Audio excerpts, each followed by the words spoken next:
more day 2s about self-realization in this video. So I will. This is the fourth video about day 2 thoughts about self-realization. Like, what is holding me back from self-realization? What is in the way? Like, what am I thinking it might prevent me from it or might postpone it? So I think sometimes people think it is kind of cringe or gay to be self-realized. Like there's a feeling of weirdness maybe coming up. Like why am I not just a cool guy who's normal? Why do I have to be so into self-realization? That is cringe. It's there are so many silent moments. Silent moments are awkward. I am now not part of society anymore. Thoughts like that, and that is, I think, is not the case. I think the more I become self-realized, the more I am helpful to people, the better listener I become, the more I can really see and perceive people, because if I am still my personality, I have to always think about my survival and my performance, like my self-performance while somebody else is talking. But if I'm like a little bit disidentified from my personality because I see that I'm aware of my personality and at the same time aware of the rest of my experience, then I can kind of be more present and let the other person perform. And that makes people feel very good. And also, everybody's awkward sometimes, not just people who are into self-realization. Awkwardness is just something that can happen to anybody. And so I don't think it's necessarily more often when people try to be self-realized. It's just a thought like, oh, I don't want to be weird,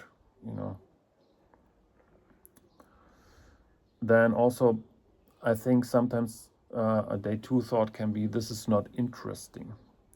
And I kind of have to agree, it's not interesting. It's not content. It's not entertainment.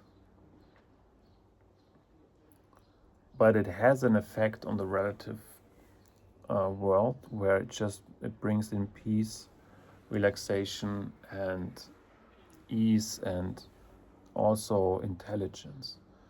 So you could say it's not interesting, but that doesn't mean it's not desirable. Something doesn't have to be interesting to be desirable, I think. Another thought might be, it's just for nerds. This is a nerdy thing. I don't want to be a nerd.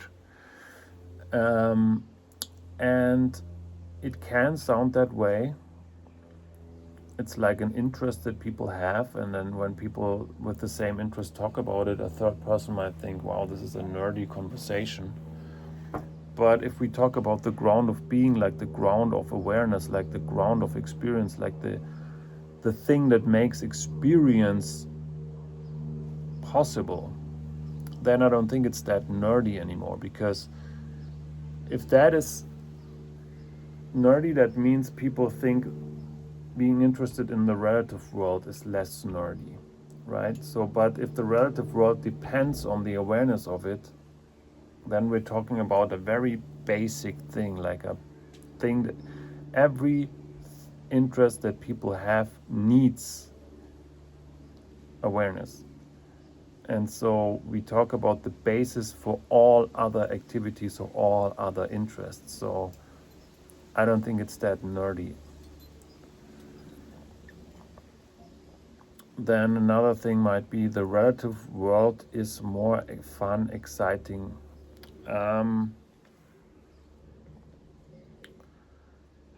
It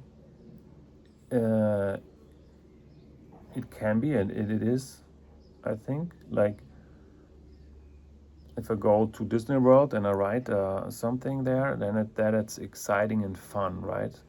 So self-realization is not exciting and fun in the same way, but I would say it's exciting and fun because I see the world differently. I am more confident, I'm more peaceful, I'm more content, I'm less needy, I'm less anxious. So if this outcome isn't exciting and fun, then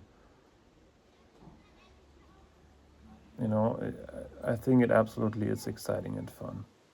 But obviously the relative world is exciting and fun in different ways, and this fun and excitement for the relative world doesn't go away. It just deepens it. It gives it more gravitas. It gives it more a more holistic way of experiencing it.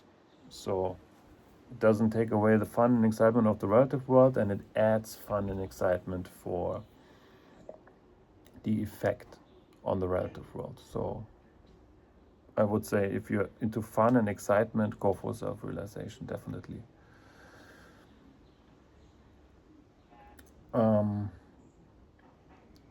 And then something that is a little bit more nuanced, and I don't know if that makes sense, but if you just try to enlighten the personality, right? So if I'm a certain person and I want to just enlighten this person, like I want to be a more enlightened version of this person, I want to have this person be more transparent, then what happens if the personality changes? Then I'm not self-realized anymore because I'm just self-realized in this same version. I don't know if that makes sense, but the personality is not real. It's literally just a mask. It's just an effect, basically. So you are not your personality. To try to enlighten the personality, yeah, that's a day 2 for sure. And I would say self-realization is independent from the personality you have, from the type of personality you have, from how many personalities you have, what kind of changes your personality goes through based on the experience it makes. It's an all-encompassing universal thing.